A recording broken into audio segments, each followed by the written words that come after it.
السلام علیکم ناظرین، آپ دیکھ رہے ہیں پاکستان کی آواز اپنے میزبان ظاہر سید کے ساتھ۔ ناظرین، آج ہم آپ کو کوئی خاص خبر تو نہیں دینے جا رہے، مگر اس ملک کے سسٹم کا، جو ہمارے ملک کا نظام ہے، اس نظام کا پوسٹ مارٹم کرنے جا رہے ہیں۔ اور وہ بھی کیونکہ میں ایک بحیثیت شاعر اپنے خیالات کا اظہار شعر و شاعری میں بھی کرتا ہوں، تو آج آپ ناظرین کی خدمت میں ایک کوشش اپنی کی ہے، نظم ایک لکھی ہے، اور وہ نظم آپ کی خدمت میں پیش کرتا ہوں۔ اپنی رائے کا کمنٹ سیکشن میں ضرور اظہار کیجئے گا اس نظم کے بارے میں آپ کی رائے کا، تمام ناظرین کی رائے کا منتظر بھی رہوں گا۔ اور ناظرین، ہمیشہ ایک آپ کی خدمت میں بہت ہی پیار اور محبت کے ساتھ ہمیں گزارش کرتے ہیں کہ ہمارے چینل پاکستان کی آواز کو سبسکرائب بھی کریں اور بیل آئیکن کو پریس کرنا کبھی نہ بھولیے، کیونکہ اسی کے وجہ سے ہمارا اور آپ کا جو رابطہ ہے وہ ہمیشہ کے لیے بحال رہتا ہے، ہماری ہر نئی آنے والی ویڈیو کا نوٹیفیکیشن بھی تاکہ آپ کو ملتا رہے۔ تو اس لیے ہم ضرور یہ کہتے ہیں کہ بیل آئیکن کے بٹن کو پریس کرنا نہ بھولیے گا۔ ناظرین، ویڈیو میں آگے بڑھتے ہیں اور وہ نظم میں آپ کی خدمت میں پیش کرنا چاہتا ہوں، اور اس نظم کے جتنے بھی اشعار ہیں ناظرین غور سے سنیے گا، اور سننے کے بعد تنہائی میں بیٹھ کے یہ سوچنے پہ آپ کو انشاءاللہ مجبور کرے گے یہ میرے الفاظ کہ واقعی یہاں کے سسٹم میں یہ برائیاں ہیں یا نہیں ہیں۔ تو آئیے شروع کرتے ہیں کہ کیا خوب نظام عدالت ہے، کیا خوب نظام عدالت ہے، کیا خوب نظام صحافت ہے، کیا خوب نظام قضاوت ہے، کیا خوب نظام وکالت ہے۔ اب ہم کیونکہ 3 سسٹمز کو، نظام کو ہم نے ڈیفائن کرنا ہے، تو ہر جو نظام ہے اس کی ہم نے ایک الگ الگ اس کا پوسٹ مارٹم کیا ہے۔ تو سب سے پہلے جو ہماری عدالتوں کا نظام ہے، ذرا اس کے بارے میں سنیے کہ کیا خوب نظام عدالت ہے۔ کل کا کنوکٹڈ چور ہے اب، کل کا کنوکٹڈ چور ہے اب اس ملک خدا کا، اس ملک خدا کا خزانے دار۔ کل کا کنوکٹڈ چور ہے اب اس ملک خدا کا خزانے دار۔ اس شہر کے قاضی نے جس کو مفرور بھی اور مجرم بھی کہا، اس ملک میں یہ بھی ہوتا ہے منصف انصاف کو روتا ہے۔ اس ملک میں ہر مفلس کے ساتھ، اس ملک میں ہر مفلس کے ساتھ انصاف ہی دیر سے ہوتا ہے۔ کیا خوب نظام صحافت ہے۔ صحافت کا پوسٹ مارٹم ہم کرنے جا رہے ہیں، آپ سنیے۔ کیا خوب نظام صحافت ہے، اس ملک میں لیکھر بیچارہ، اس ملک میں لیکھر بیچارہ پیسوں کے عوض بک جاتا ہے۔ اس ملک میں لیکھر بیچارہ پیسوں کے عوض بک جاتا ہے۔ روٹی کی فکر سے آزاد ہوا، روٹی کی فکر سے آزاد ہوا، پھر جان کے لالے پڑتے ہیں۔ یہاں ہمارے ملک میں جو بھی کوئی سچ لکھنا شروع کرتا ہے یا بولنا شروع کرتا ہے تو چلیں اس کی ذریعہ معاش تو وہ بن جاتا ہے، مگر ساتھ ہی جب اس کو جان کے لالے پڑتے ہیں تو وہ آپ سمجھتے ہیں میں کن کی طرف اشارہ کرنا چاہ رہا ہوں کہ روٹی کی فکر سے آزاد ہوا، پھر جان کے لالے پڑتے ہیں۔ آزادی رائے ایک نام ہے بس، آزادی رائے ایک نام ہے بس، ڈالر کے آگے جھک جاتا ہے، اور غیروں کا قصیدہ لکھنے پر مجبور کیا جاتا ہے۔ یہ ڈالر کے آگے جھک جاتا ہے، غیروں کا قصیدہ لکھنے پر مجبور کیا جاتا ہے۔ یہ کیا خوب نظام قضاوت ہے۔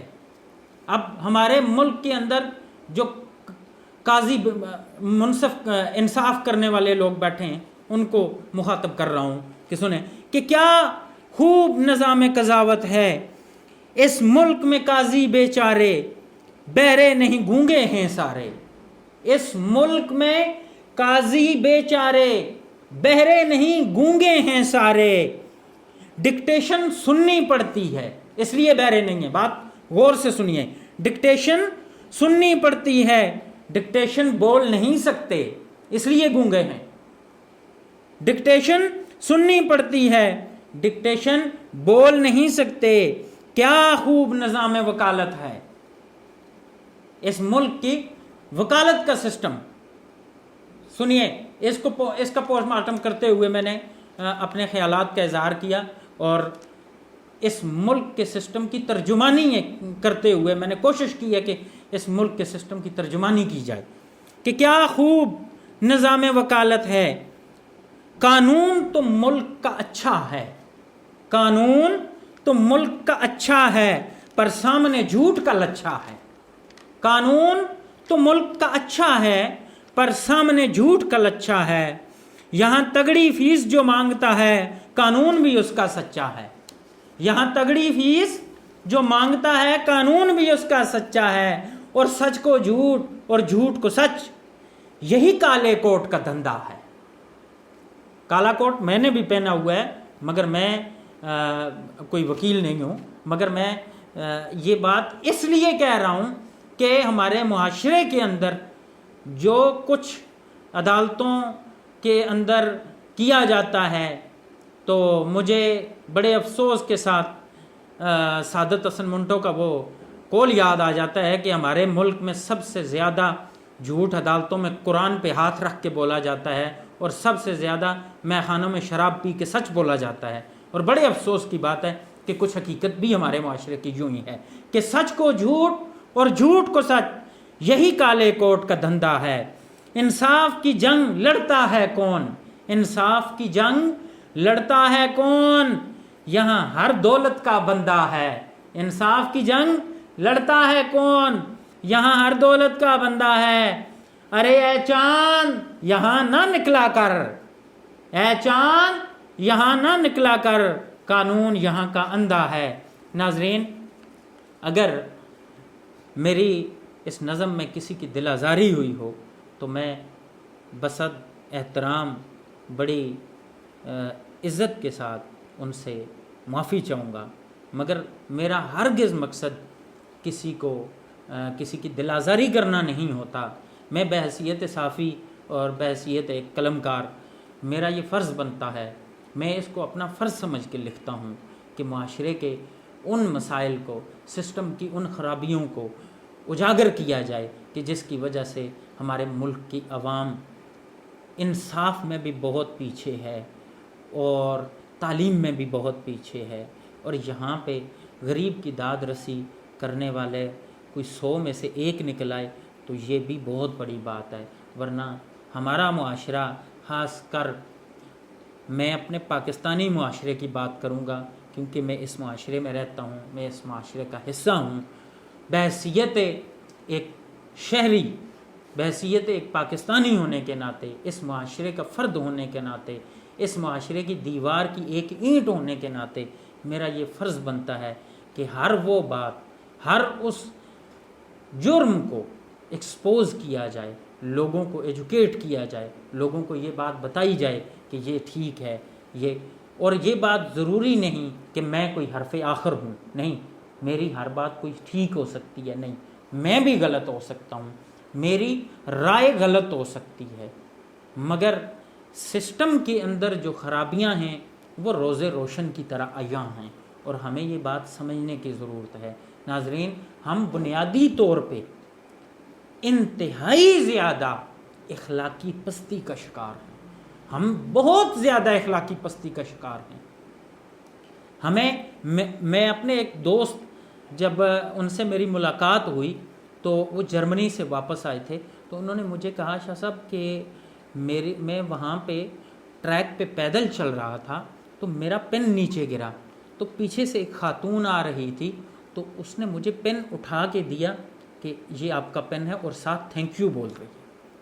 کہ آپ ان لوگوں کی اخلاقیات دیکھیں, حالانکہ وہ اخلاقیات اسلام کی اخلاقیات ہیں, وہ اخلاقیات ہمارے اندر بحیثیت مسلمان ہمارے اندر ہونی چاہیے تھیں. وہاں کے آپ نظام عدل کو دیکھیں, کتنا خوبصورت نظام عدل ہے, اور یہاں ہمارے ملک کے اندر نظام عدل کو دیکھا جائے تو 128 نمبر پہ دنیا کے نظام عدل جو ہے وہ ہمارا ملک کا نظام عدل 128 نمبر پہ آتا ہے. میں اپنی معزز عدلیہ سے گزارش کر رہا ہوں کہ اس ملک کے اندر انصاف کے نظام کو ٹھیک کرنا، جب آپ مکمل طور پہ اگر خود کو بھی آزاد دیکھنا چاہتے ہیں اور اس ملک کے اندر اس ملک کے قانون کو بھی اگر آزاد دیکھنا چاہتے ہیں، تو آپ کو تمام چیزوں سے بالا تر ہو کر فیصلے کرنے پڑیں گے. آپ نے جو سوچیں ہمارے ملک کے اندر پائی جاتی ہیں، ان سوچوں سے بالکل آزاد ہو کے اور بالا تر ہو کے آپ کو انصاف کو مد نظر رکھتے ہوئے آپ کو فیصلے کرنے پڑیں گے.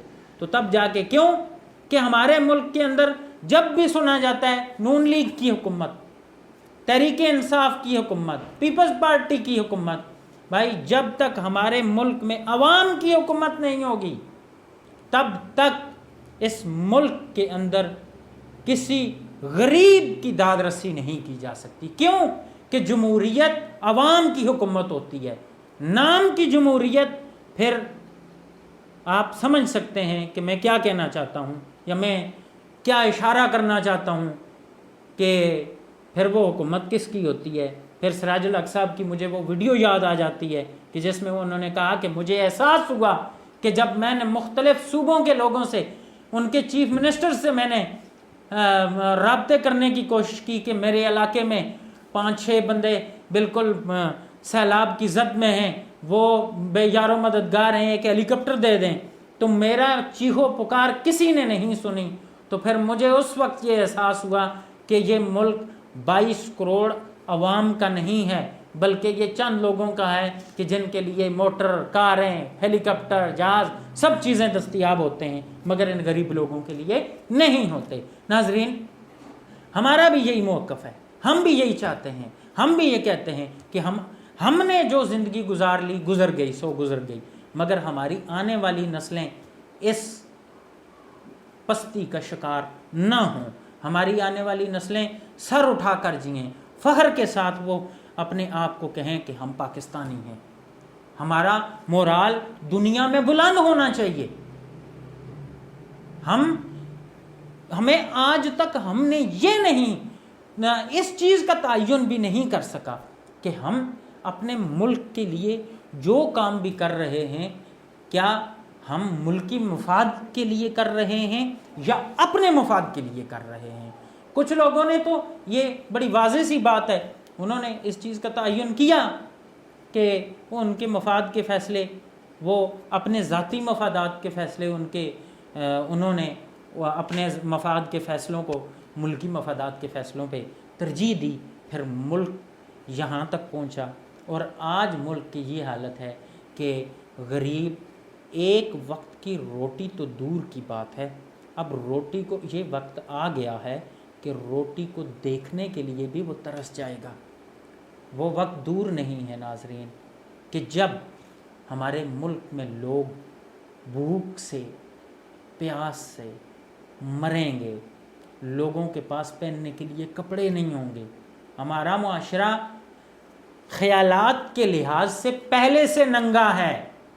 ہم جس معاشرے میں رہ رہے ہیں وہ معاشرہ پہلے سے ننگا ہے، مگر ایک وقت ایسا آ رہا ہے اگر اس ملک کے سیاستدانوں نے، اس ملک کے مقتدر حلقوں نے، اس ملک کے ارباب اختیار نے لوگوں کی مفلسی کے اوپر رحم نہ کیا تو بغیر کپڑوں کے لوگ آپ کو ننگے نظر آئیں گے. ناظرین، اسی کے ساتھ اپنے میزبان ظاہر سید کو اجازت دیجیے. کمنٹ سیکشن میں اپنے رائے کا ضرور اظہار کیجیے گا اور چینل کو بھی سبسکرائب کرنا نہ بھولیے گا. اللہ نگہبان.